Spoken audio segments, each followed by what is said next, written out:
Señoras y señores, buenas noches. Este verano conocíamos un estudio elaborado por la Fundación de Ayuda a la Drogadicción, según el cual 6 de cada 10 jóvenes de entre 14 y 18 años juegan habitualmente con videojuegos. Más aún, la franja de edad de los incondicionales del videojuego va más allá de la adolescencia y entre sus incondicionales cuentan tanto los treintañeros como los niños. Pues bien, 30 Minutos ha querido adentrarse en el complejo mundo de los videojuegos, acusados por unos de ser instigadores de la violencia y crear adicción, y defendidos por otros porque ofrecen sensaciones donde jugando todo es posible. Lo cierto es que los videojuegos se perfilan ya como el principal medio de entretenimiento del siglo XXI. Es más, la cifra de negocio que mueven al año los videojuegos superan ya a la que mueve la industria del cine.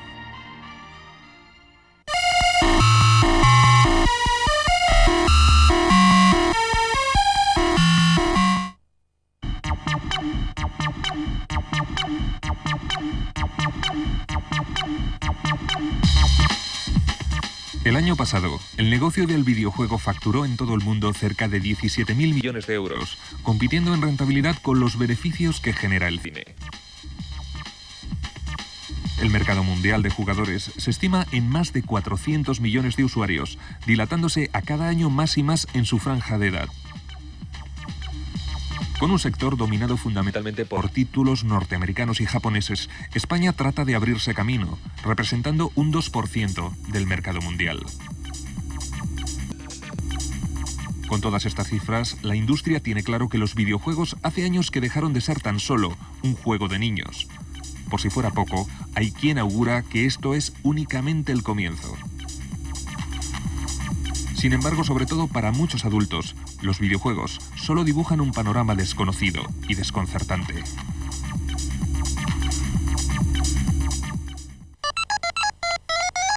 Cuando prácticamente no existían videojuegos, porque casi no existían ordenadores, y se empezaron a poner ordenadores en las empresas, había una actitud de cierta reserva. Se pensaba, pues bueno, que en el momento que los ordenadores iban a hacer el trabajo de las personas, de tal modo que las personas no iban a ser necesarias. Este fantasma durante mucho tiempo estuvo ahí presente y generaba una actitud de defensa delante de la tecnología. ¿Y qué ocurrió? Que un día toda esta tecnología que nos amenazaba y que en la oficina podíamos mantener controlada y que podíamos defendernos de ella, se coló por debajo de la puerta en forma de entretenimiento, en forma de juego. Y ya estaba, lo teníamos ya en el comedor de casa. Entonces, quizá una de las referencias que habría que hacer al hablar de por qué esta prevención con los videojuegos un poco sería el heredar todo el bagaje de la tecnología pues, en los años 60 y 70.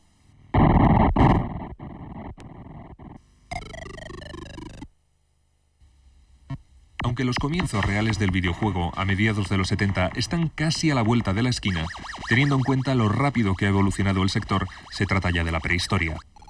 Poco a poco, entrados los años 80, las primeras consolas y los pioneros ordenadores caseros crearon todo un ingenuo, aunque ingenioso y complejo, universo de fantasía, perfilado en colores y formas simples. Por aquel entonces, muchos de los programadores eran apenas adolescentes que trabajaban desde la habitación de su casa. Apelaban a la imaginación de los jugadores, a sugerir más que a impactar. La ilusión de los usuarios tenía que suplir las carencias de la técnica. Aún así, gracias a los títulos del ayer, ya míticos, existen todos y cada uno de los videojuegos de hoy. Y es que todo estaba entonces por inventar. En el presente, hay quien piensa que en el mundo del videojuego aún todo sigue por descubrir.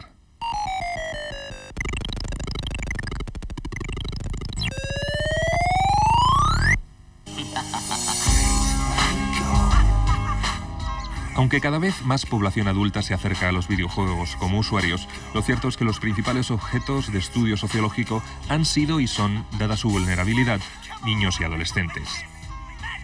Este verano, la Fundación de Ayuda a la Drogadicción elaboraba un informe que sostiene que 6 de cada 10 jóvenes de entre 14 y 18 años juegan habitualmente en España con videojuegos.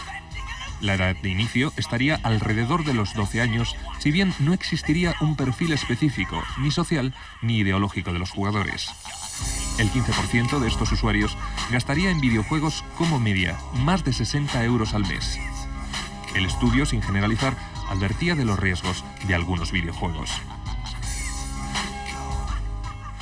Es un fenómeno que claramente divide a la sociedad. Es un fenómeno que hace que los que tengan, o la mayoría de los que tienen por encima de una franja de edad, se sienten ajenos a ese mundo. Sienten que no participan y que no pueden participar de ese lenguaje, de esa forma de comunicación, de esa forma de diversión, etc. Y esos que no participan ven que sus hijos sí participan. Como en el caso de las drogas, la visión estereotipada es parcialmente falsificadora. El mundo de los videojuegos no acepta una lectura plana. No se puede dar cuenta de una manera simplista de un fenómeno con las luces y las sombras que tienen los videojuegos, y que la verdad objetiva es infinitamente más compleja. No es cierto que los videojuegos sean algo a satanizar. Los videojuegos tienen muchos elementos muy positivos y en cualquier caso son una realidad incontrovertible y creciente, es decir, no van a desaparecer. Tienen muchos elementos que son elementos a aprovechar, pero evidentemente también pueden propiciar algunas formas de uso, o algunos de ellos pueden tener unas características que supongan riesgos, como siempre, más intensos para las poblaciones más vulnerables.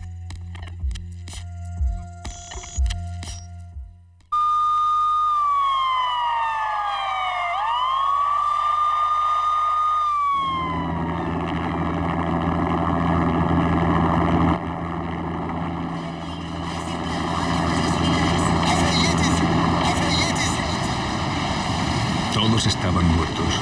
Para hacer que esto tenga sentido es necesario retroceder 3 años, hasta la noche en la que comenzó el dolor.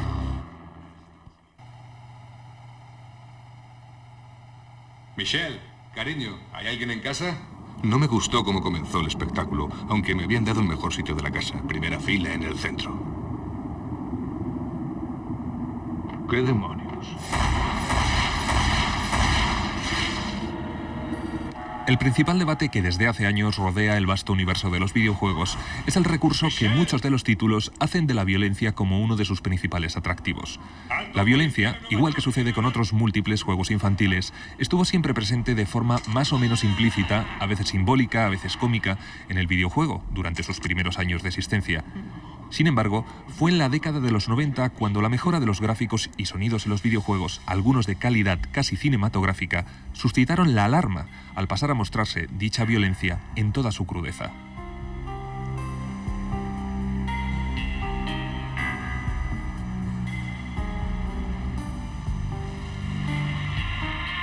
Es un argumento que se utiliza tradicionalmente, yo no estoy haciendo esto de verdad, es un juego, pero el jugar a ello no deja de banalizar ciertas postulaciones éticas que no sabemos si generan violencia, pero que nos parecen, bueno, algo a atender, algo que me resulta personalmente inquietante.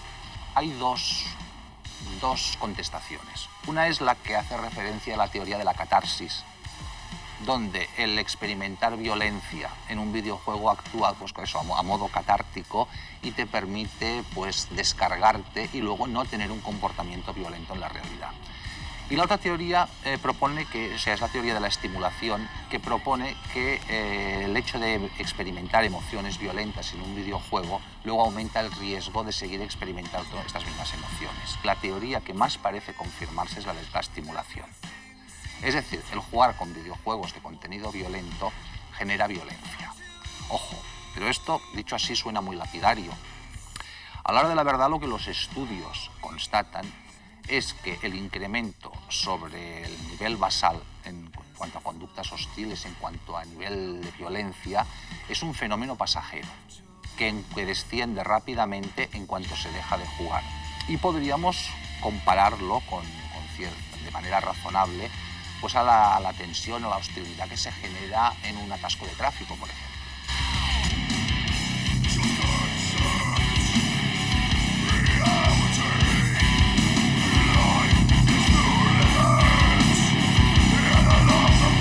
Una de las primeras polémicas sobre la inclusión de violencia explícita en un videojuego la protagonizó el ya célebre Carmageddon, que consistía en una vertiginosa carrera en clave de macabro humor negro que incluía atropellos a peatones.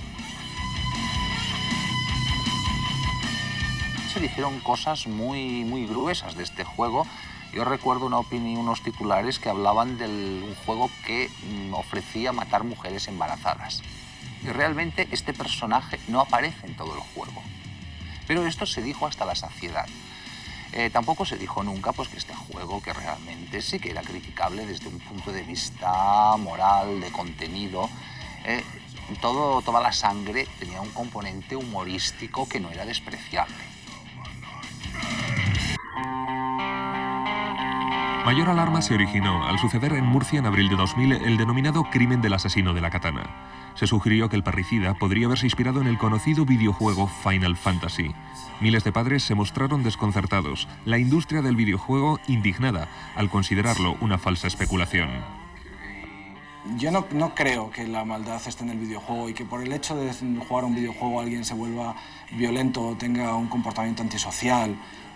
Creo que una persona antisocial puede jugar a un videojuego y sacar inspiración de ahí, igual que la puede sacar, pues desgraciadamente, un niño que ve a Superman y se tira por la ventana, ¿no? El peligro está en concebir que un objeto es capaz de ser demoníaco. Yo recurro a la frase bíblica, y va a ser bíblico, el Evangelio, que dice: nada de lo que entre fuera a ti va a contaminarte, te contaminará lo que salga de tu corazón, ¿no? Es muy fácil decir el videojuego no tiene ninguna potencialidad de riesgo. El problema está en que hay algunos que ya están previamente, entre comillas, enfermos o tarados o debilitados o vulnerables. Bueno, esto es cierto, pero es solo cierto a medias, porque ojalá pudiéramos desde la psicología, desde la psicosociología, desde la psiquiatría, etcétera, determinar quiénes son los perfectamente seguros, los que no están en riesgo y los que sí están en riesgo. Esto no existe. Y por tanto, cuanto más se utilice un fenómeno y cuanto más arriesgadamente se utilice un fenómeno social y cuanto más características tenga ese fenómeno que propicie el juego arriesgado, tanto más porcentaje de personas se van a quedar de alguna forma perjudicados por ellos. Sí, hay muchos videojuegos violentos y la violencia es muy habitual en los videojuegos.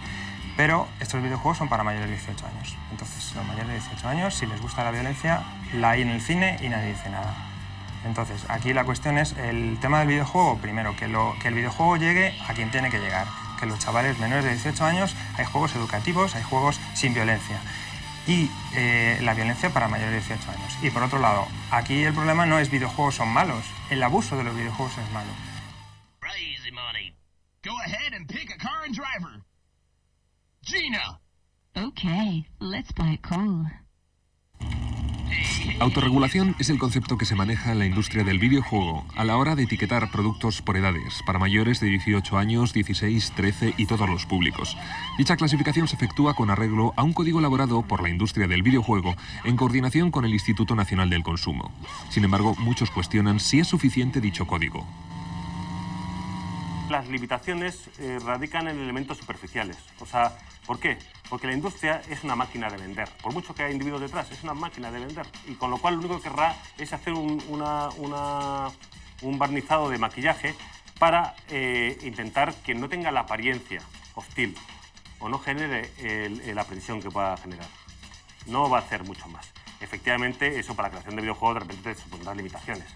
Pero en ese sentido yo creo que crear es luchar también contra todas las limitaciones que te encuentras. Quienes sí han peleado contra las limitaciones, pero técnicas y creativas, ha sido la joven empresa española Pyro Studios, pioneros al convertir el ya mítico juego Commandos en un éxito mundial sin precedentes. Commandos ganó el respeto incluso de los no aficionados a los videojuegos, al recrear en un entorno sorprendentemente realista escenas de la Segunda Guerra Mundial, apelando más a la inteligencia e ingenio del jugador que a sus reflejos. Afrontamos un Commandos 1 en unas condiciones, digamos, ¿no? De baja producción, ¿no? Para lo que son esos juegos. En 15 meses, trabajando día y noche, en una cosa más pionera que otro concepto, ¿no? Lo lanzamos con una vocación optimista. Yo tenía una vocación optimista, recuerdo, de 200.000 copias, y esa vocación ahora está en 1.800.000 copias, ¿no? Yo estaba muy emperrado en hacer un juego táctica porque no existía, no había un hueco en lo que era la táctica. Básicamente vendría a ser, si consiguiésemos coger dos elementos que en tu infancia pueden haberte marcado. Uno es la emotividad y la sensación de implicación que tienes en una película de la Segunda Guerra Mundial con un contenido heroico dentro de una plástica sumamente atractiva efectivamente de los dioramas, de las maquetas perfectamente detalladas, esas que nunca te dejan tocar para poder jugar. Pero actualmente el desarrollar un videojuego requiere una inversión de unas cuantías tremendamente importantes y no todas las compañías tienen la posibilidad de acceder a esos proyectos. Pues actualmente un desarrollo se está estableciendo en torno a los 1.000 millones de pesetas. Esta misión consiste en tomar el tren. Ahora mismo está en desarrollo y la realización pues, es diferente a cómo se han venido desarrollando los mapas de versiones anteriores de comandos. Aquí podemos apreciar un fondo móvil. También se han desarrollado los planos de los árboles que podemos ver abajo, en la parte inferior derecha de la pantalla, para dar una mayor sensación de profundidad. Y el tren pues, es otro bitmap, en este caso está cortado, para permitir movimientos individuales de todos los vagones, dando una mayor sensación de estar pegados a la vía junto con el uso de la propia sombra.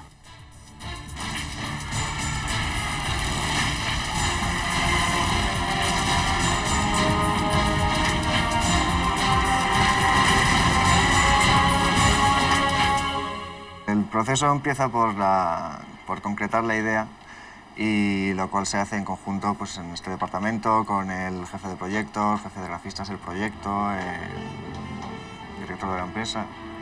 Y una vez planteada la idea ya empezamos a trabajar, empezamos a hacer el storyboard. Partimos de un entorno tridimensional vacío y a partir de ahí tenemos que crear absolutamente todo lo que aparece en la intro, desde el objeto más pequeño hasta el paisaje de fondo, si aparece una ciudad, la ciudad entera, si aparece un mapa, cada objeto, cada detalle.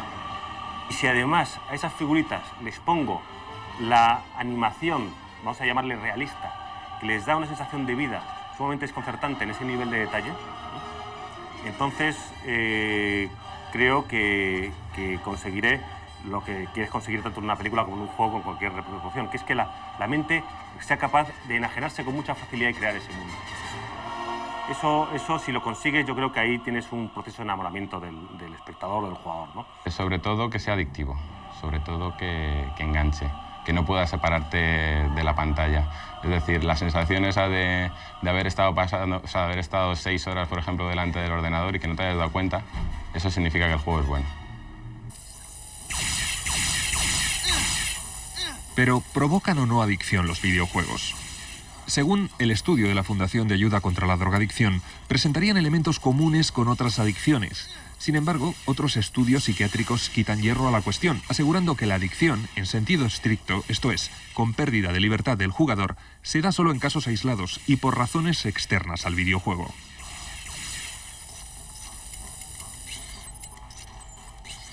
De hecho, en sentido estricto, para que haya adicción tiene que haber abuso, tiene que haber dependencia y tiene que haber tolerancia. Es decir, primero pues se tiene que consumir en exceso un recurso, ya sea un tóxico o ya sea una actividad. En este caso sería jugar con videojuegos. Esta circunstancia a veces se da. Luego tiene que haber la tolerancia. Es decir, cada vez para que uno se quede tranquilo, para haber jugado lo suficiente, hace falta jugar un mayor número de tiempo, un mayor número de horas. Y por último tiene que haber dependencia. Es decir, si por alguna razón se interrumpe la posibilidad de jugar, aparecen síntomas de abstinencia. Lo que nosotros señalamos no es que per se los videojuegos generen inevitablemente problemas. Lo que señalamos es que hay formas de jugar que son arriesgadas, que pueden generar limitaciones de la libertad de esa persona, que pueden afectar a la socialización de esa persona. Yo uno de los que recuerdo que me trajeron al hospital era un chico que hacía pocos meses había pasado de vivir en un medio urbano, en Barcelona, a vivir en un pueblecito. Además era época de verano, no había clases, no estaba integrado en el ambiente social del pueblo y realmente jugaba un número de horas que era una exageración, porque es que realmente era la única actividad que tenía. Es decir, de lo que había importado de la ciudad, pues se había quedado como muy pobre de recursos. ¿Qué ocurre? Cuando empezó la escuela de nuevo, cuando volvió a tejer una red social, esta conducta se normalizó.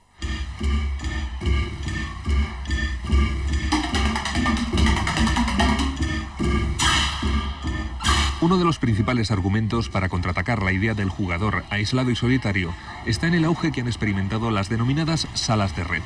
Como esta, Point Center, un auténtico centro social urbano, donde cientos de adolescentes y jóvenes juegan a diario cooperativamente, es decir, en grupos. Acuden al local juntos, juegan y después comparten sus experiencias. Los expertos auguran que aquí está el futuro del videojuego. Si fuera cierta esta imagen del jugador de videojuegos, como es el chaval así un poco rarito en el colegio, pues que tiene pocos amigos, que a la hora del recreo pues se queda solo en una esquina, que no le interesa el fútbol, pero lo que comprueban los estudios de rasgos de personalidad sobre videojuegos es que, y esto es uno tras otro, obtienen el mismo resultado, es que los jugadores de videojuegos suelen ser más extrovertidos que los no jugadores. El adolescente que mantiene unas potencias de socialización adecuadas o útiles, va a ser capaz también de poner el videojuego al servicio de esa socialización. No va a tener problemas. Y en cambio, el adolescente que no tiene las valencias de socialización suficientemente potentes, el videojuego no lo va a poner a su servicio, sino que va a ser un instrumento que lo va a aislar. El videojuego es masivo, es universal. Con lo cual, cualquier individuo que puedas encontrar de cualquier parte del mundo que esté sujeto a una situación tendente a la obsesión, te lo vas a encontrar. Podemos decir, por ejemplo, que no sabemos si los juegos obsesionan o no obsesionan, pero todos los obsesivos del mundo probablemente sí jueguen a los juegos. A mí me parece que tenemos que hacer una apelación a la responsabilidad colectiva. No podemos echarle la culpa, como siempre, a algo tan etéreo como es la sociedad, ni podemos echarle la culpa de una forma demonizadora y manipuladora al mercado de los videojuegos en su conjunto. Tiene mucho que ver con el ejercicio del rol de padre, que no es más que enterarse de qué está haciendo mi hijo, participar de eso que está haciendo mi hijo y desde el sentido común y desde un mínimo de información tratar de tutelar eso que está haciendo mi hijo. Al margen de este debate, algunos videojuegos para adultos también han sido polémicos. Regreso al castillo Wolfenstein, ambientado en la Segunda Guerra Mundial, ha sido muy criticado ya que los protagonistas pertenecen al bando hitleriano. El juego está prohibido en Alemania, aunque en el resto del mundo es legal comprarlo y jugar con él.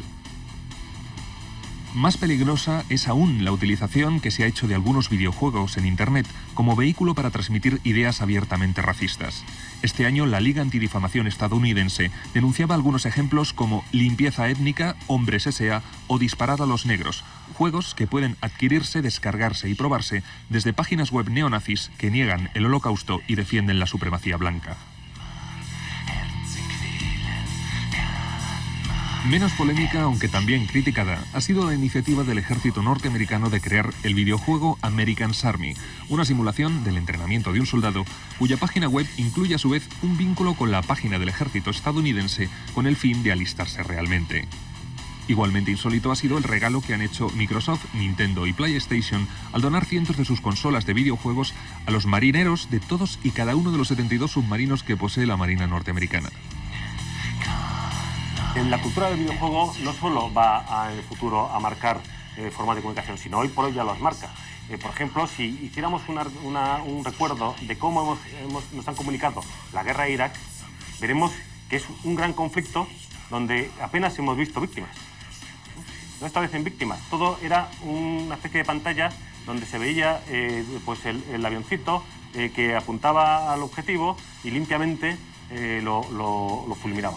Lo que es la lógica más abstracta, está establecida porque había una gente que culturalmente ya conocía la comunicación del videojuego.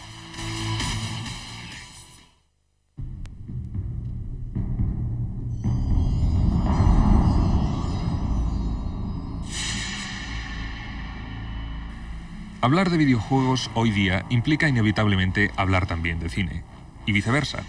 La relación entre ambos mundos ha sido ya inseparable desde los años 80. Toda superproducción de acción y aventuras que se preciase ha tenido su secuela antes o después en un videojuego. La saga de la Guerra de las Galaxias es el perfecto ejemplo de ello. Sus secuencias de acción han dado lugar a una larga serie de juegos que ha generado beneficios tan generosos como la recaudación de las películas en taquilla.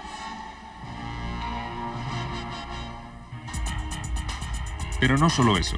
Paralelamente, todo el lenguaje del cine, la iluminación, los movimientos de cámara y los efectos especiales han sido toda una fuente de inspiración para los diseñadores de videojuegos, que no disimulan su devoción por las innovaciones que en su día trajeron películas, hoy ya míticas, como The Matrix.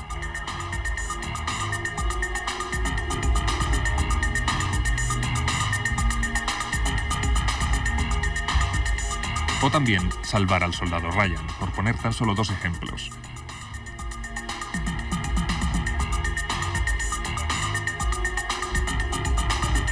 Paralelamente, el videojuego le ha devuelto el favor al cine, completando el círculo cuando los personajes que causan furor en juegos superventas han dado lugar a películas no menos exitosas. Lara Croft, de Tomb Raider, fue la primera.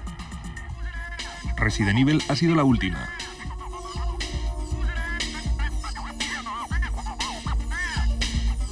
Y en medio de ambas, por supuesto, Final Fantasy, un film de animación realizado íntegramente por ordenador, donde la fusión entre cine y videojuego es ya casi indistinguible. Con muy poca dificultad podemos entender que el videojuego va a fagocitarse el propio fenómeno del cine. El cine no va a acabarse, o sea, igual que no acaba ninguna disciplina, el teatro sigue viviendo, pero ya de una forma distinta, ya conviviendo pero como fenómeno de masas real, el videojuego cogerá todo el potencial de expresión del cine y lo llevará a su campo. El videojuego, junto al sexo y alguna cosa más, son las temáticas que no hace falta que en principio tú vayas a buscar al jugador. El jugador te viene a buscar a ti. El futuro del videojuego ya está aquí.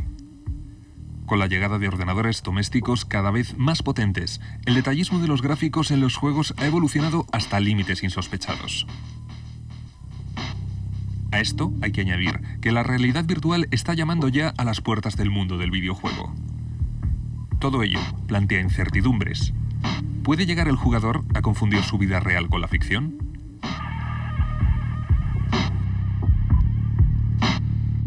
Ahora dicen que las imágenes que son tan realistas, yo creo que es una broma comparado con lo que será en el futuro. O sea, en el futuro es muy probable que estemos inmersos en la aventura de una forma virtual, pero con un entorno absolutamente total, una especie de Matrix, el poder de transportar a una situación absolutamente fantástica.